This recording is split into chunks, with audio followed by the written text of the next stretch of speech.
All right, guys, that was the intro, and the next video is lead safety 101. I mean, if you're going to do this, you've never done it before, or if you're already doing it, you need to take safety precautions. Okay, you need to protect yourself, the people around you, and also the environment. So this is the way I've been doing this for about, I'd say about maybe 11 or 12 years. I've tried about everything, and I developed, through all the years, I developed a system that helps keeps me safe. When I first started, I started melting lead inside of a FEMA trailer.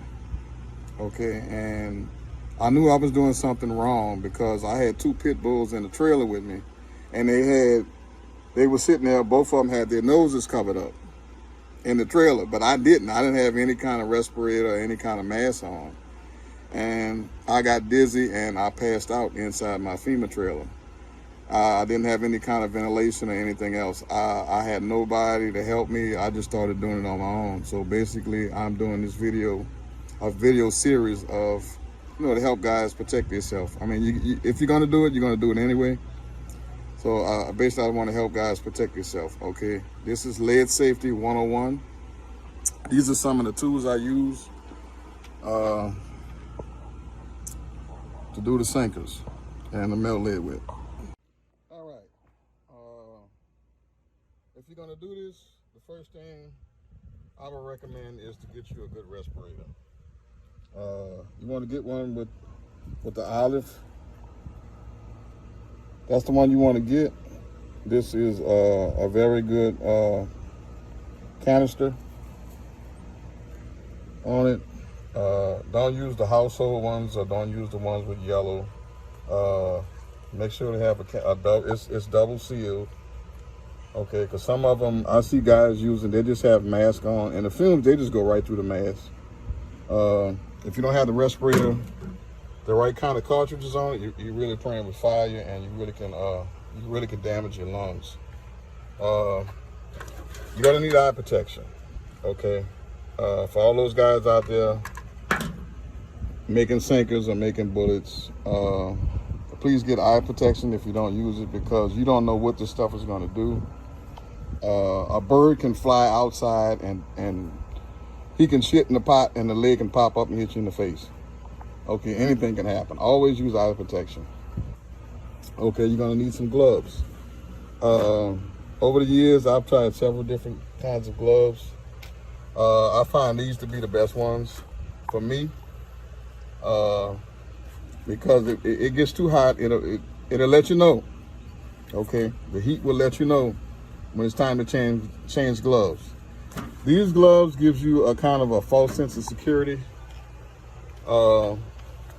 because they wear out on the inside, okay, and you really can't feel the heat.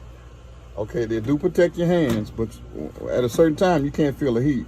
And that hole there, when that lead hits your hand, it's gonna burn, because you can't detect the heat because the gloves are so thick. So I only use these for certain situations, but what I do is I put these on first, and then I put these on second.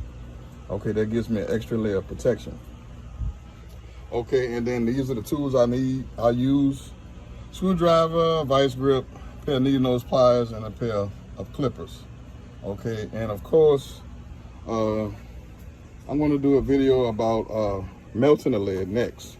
Okay, I use this is just a regular Bernzomatic blowtorch with the canister. Okay, if you find these canisters at Home Depot or Lowe's at a department store, don't throw these away. Okay, they want you to throw them away. Okay, you pay about $10 or $15 for these, and you can refill them. See that little hole right there? There's two holes. That little hole right there. And that hole, if you see that hole on the canister, you can refill it. Okay, don't throw it away. Okay, now over time, you don't want to sit them outside in the rain, because they start to rust. Okay, you see that?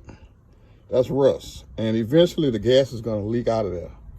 So when it starts to get old, you just throw them away and just go get a new one. So we don't need that one anymore. That one's over.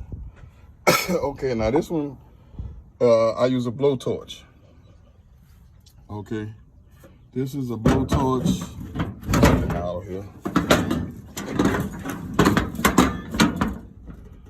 This is a mag torch. I got this from Home Depot. Paid about $79 or $80 for it, and it hooks up to the propane tank. Okay, I recommend that you guys get go out and get a new propane tank. If you're gonna get one from off of Facebook Marketplace or eBay, or get a used one, be sure to test it, make sure it's not leaking. Okay. And these are the strainers I use. I paid 99 cents for this thing. Okay. And I had it for about 9 years. Okay, and that's what I use to clean the lid. And there's another strainer I use to clean the lid. And there's a spatula, and there's another strainer. And basically, those are all the tools I use. The basic tools I use.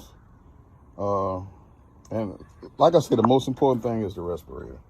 Okay, if you're gonna do this, you really need to protect yourself. And also, you're gonna need a fan. Okay, because you wanna blow those fumes away from you. Okay, you don't wanna breathe those fumes. I wear a respirator and I use the fan. Okay, so I don't recommend you guys doing this indoors. I did it indoors after I started wearing a respirator, but I had ventilation going through.